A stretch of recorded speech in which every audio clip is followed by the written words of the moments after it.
நிறைய நடக்கக்கூடிய சம்பவங்கள எப்படி தடுக்கலாம்? நீங்க வந்து நிறைய இன்ட்ரஸ்டிங்கான பாயிண்ட் சொல்லிக் குடுத்தீங்க. அதாவது வாழ்க்கை கல்வின்னு சொன்னீங்க. அந்த வாழ்க்கை கல்விய பத்தி கொஞ்சம் குறிப்பு குடுங்களேன்.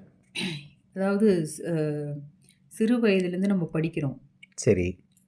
அதாவது ஃபர்ஸ்ட் ஸ்டாண்டர்ட்லேருந்து நம்ம வந்து காலேஜ் வரைக்கும் படிக்கிறோம். நம்ம என்ன சரி. படிக்கிறோம்? நம்ம வந்து எழுத படிக்க தெரிஞ்சுக்கிறோம். ஆங்கிலம் ஒரு மற்ற மொழி, கணக்கு பாடம். எப்படி சம்பாரிக்கிறதுக்கான எப்படிலாம் வெளி புற உலகத்துக்கு நம்ம போய் சம்பாரிக்கணும், கான்ஃபிடென்ட்டா இருக்கணும். அங்க எப்படி நம்ம வந்து ஒர்க் பண்ணணும். ஆ கரெக்ட்.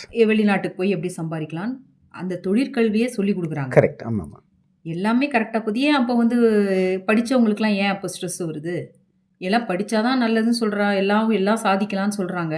படிச்சுட்டா நான் பெரிய ஆளுன்னு சொல்றாங்க. ஏன் படிச்சவங்களுக்கு அப்போ வந்து படிச்சவங்களுக்கு ஸ்ட்ரெஸ்ஸே வரக்கூடாது. அப்போ வந்து படிச்சவங்களுக்கு எந்த ப்ராப்ளம்ஸும் வரக்கூடாது. ஏன் இப்ப எல்லாருக்கும் வருது? ஏன் படிச்சவங்களுக்கு வருது, படிக்காதவங்களுக்கும் வருது ஏன்? அப்ப ஏதோ ஒரு நடுவுல